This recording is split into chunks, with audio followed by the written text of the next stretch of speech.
Hey guys, so today I figured I would talk about something different besides books and crochet.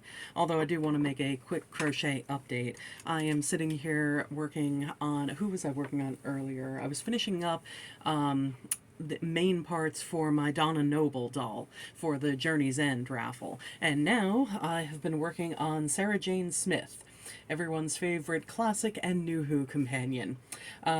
Just got her jacket mostly complete. I still have the other part of the lapel to put onto both sides. But yeah, she is almost up to where I've got about half of the dolls at this point.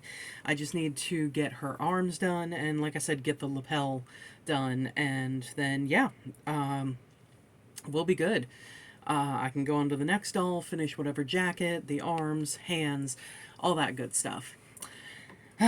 Still got the goal to finish the raffle dolls by the end of February, so cross the fingers. So today, I didn't want to do a book or a crochet video. I wanted to talk more about movies that I have recently really fallen in love with. As you can tell, I have my Captain America shirt on today, and yeah, that gives you the movie series. Talking about Marvel today. I was actually thinking about Captain America. I am totally Team Cap. I love his character. Quick backstory. I was seeing, when the Loki series came out, I was seeing it advertised everywhere. Like, whenever I watched a YouTube video, there would inevitably be an ad for Loki. And I was kind of intrigued, but at the same time, I had seen, I think, a total of 4 of the Marvel movies. I had seen Guardians of the Galaxy because a friend of mine bought it for me for Christmas, saying that he thought it was my kind of movie. I would like the soundtrack, and he was right. I like the songs. I like classic rock. I had seen Iron Man 2 with an ex of mine who was a comic dork. I had seen Spider-Man Homecoming with another ex because he's a comic dork. And I had seen Doctor Strange with that same ex as Spider-Man Homecoming because he wanted to see Doctor Strange, but also because I love Benedict Cumberbatch. So yeah, those were the movies that I had seen. Had no idea about the Infinity Stones, anything with Thanos, all of that stuff, just no freaking clue. And I had no idea how the movies interwove together and all that stuff when I saw any of those 4. So back when season 1 of Loki was coming out, there should be a season 2. As of right now, I haven't heard anything about it. But when it came out, I was seeing it advertised everywhere. I was seeing people Facebook about it, seeing different things on Twitter, all that stuff. And finally, I saw that a friend of mine, the one who does the photography stuff, had vague booked about it and talked about the execution of the end of the season. I can't remember exactly what he said in the status, but so he didn't even say that it was about Loki, but somehow I just intuitively knew, and I asked him about it, and he confirmed, yes, it was about Loki. And I was like, all right, that was the tipping point. I had to see the show, and I knew that I had to watch some of the Marvel movies to catch up on, Loki's character throughout the entire thing. So I said to him, we were texting, and I said to him, all right, which of the movies do I have to watch for this series to make sense? And he said, at least the Thor movies and the 4 Avengers movies. The Avengers through Endgame. So I was like, all right, is there any particular order that I should watch them in? And he's like, just, the Thor movies and then the 4 Avengers ones, as they came out. So, okay. So I watched these 7 movies, and when it got especially to Infinity War, when Tony was hesitating to actually call Steve Rogers, and Bruce is there like, what's the problem? Call him. And basically Tony says that, oh, you really haven't been here for a while, have you? The Avengers broke up. And I was like, all right, what the heck happened, because I was already intrigued by Steve Rogers, and I was like, all right, what the heck happened between the two of them? So then next I went and watched the Captain America trilogy, and it's like, oh, okay, that's what happened. I watched, I don't remember the exact order I did these in, but I watched Black Panther, I watched the three Iron Man movies, I watched, oh God, what else? I don't know. I've seen basically all of them at this point. I haven't watched the first Spider-Man movie again, though I want to, and I haven't seen the other two of those. Again, I want to. I haven't watched the two Ant-Man movies yet, and I know that these two aren't exactly considered part of the Marvel Cinematic Universe, but I do want to see the two Hulk movies. I don't remember who plays him in those two movies, but it's not Mark Ruffalo.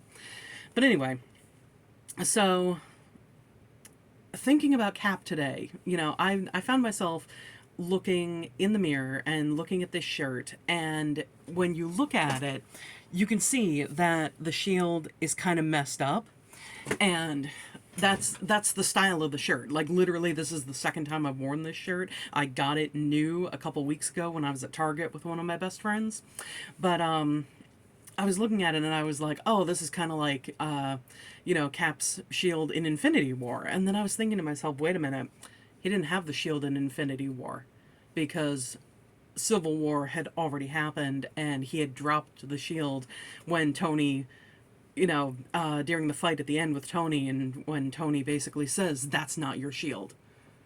And I was thinking about the arc of Cap's character, because that's one of the things that I love with the movies up through Infinity War. The characterizations on these people are amazing.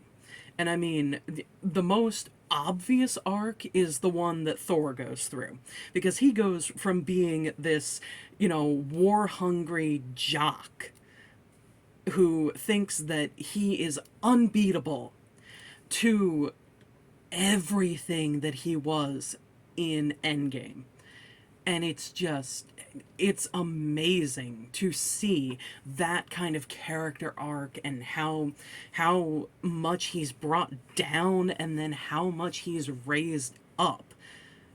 Especially in that moment when he realizes that despite everything that's happened to him, despite everything that he's done, that he feels that he's failed to do, he's still worthy of the hammer.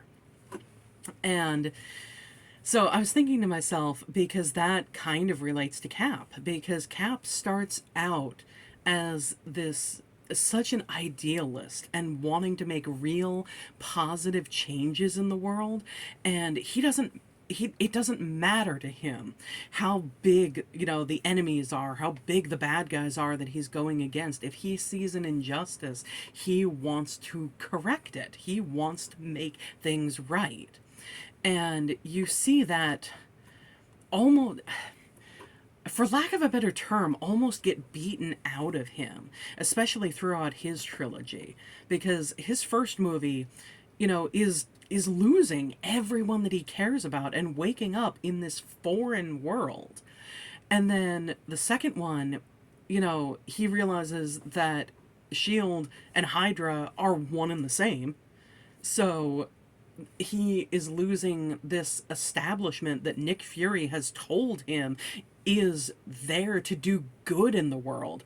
He loses that entire establishment. Heck, he helps destroy that entire establishment because they're not able to separate the good from the bad without just razing the entire place to the ground and starting over. And then in the third one, he has developed this camaraderie with this group of people who aren't exactly like-minded, because from the very first Avengers film, you see the clashing ideologies between Cap and Tony. But, they're still, if not like-minded, then, at least in a similar boat, because they all have this responsibility on their shoulders to do what they can for the world and basically to be greater than the civilians that they're trying to protect. And that group is fractured, and the person that he clashes with the most but respects the most is taken away from him. And you kind of see Cap go from this idealistic youth to his lowest of low to swinging back up and, you know, doing going from not wanting to make any sacrifices to realizing that sacrifices are unfortunately necessary, and having this incredible upswing in Endgame where finally he is worthy of being able to wield Thor's hammer. And it's just, I love that arc. I love the arc that he goes through. I love the arc that Thor goes through. I love the arc that Bruce goes through. I love the arc that Tony goes through. I would love to talk about all of them. But yeah, it just, and one of the things with Captain America's arc that you see physically throughout the movies is, you know, he goes from having this pristine uniform and pristine shield, to throughout the movie it getting grungier and dirtier and more dinged up. And throughout the movies, as these things get stripped away from him, you see different things on the uniform getting stripped away. There's something on the arm that gets stripped away in one of the movies. There's the star, the white star on the front of his uniform, he rips off. And I mean, you know, you don't see this stuff on screen, but you see it throughout the movies that these different things are gone. And I love it. I freaking love it.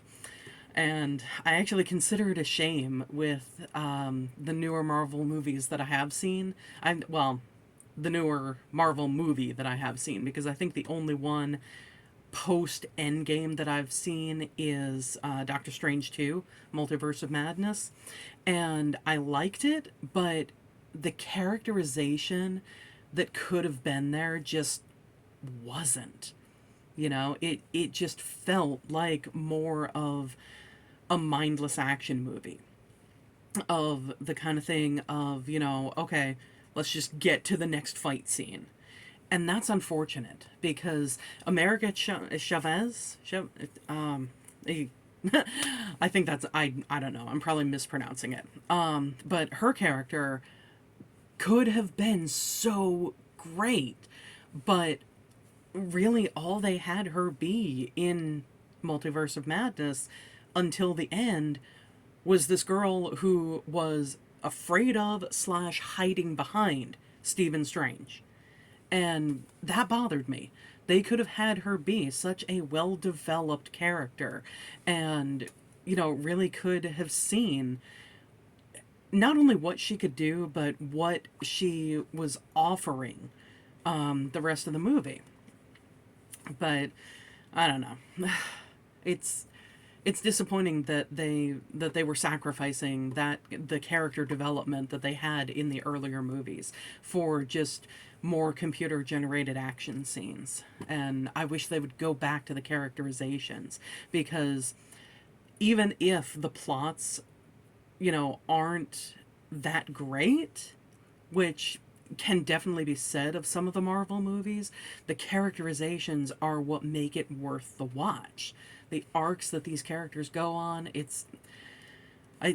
with the earlier stuff, I love it. So, I know that there are Marvel opinions out there. By all means, give them to me. Let me know what you think. Like, comment, subscribe. I will be back another day. Thanks for watching. Bye, guys.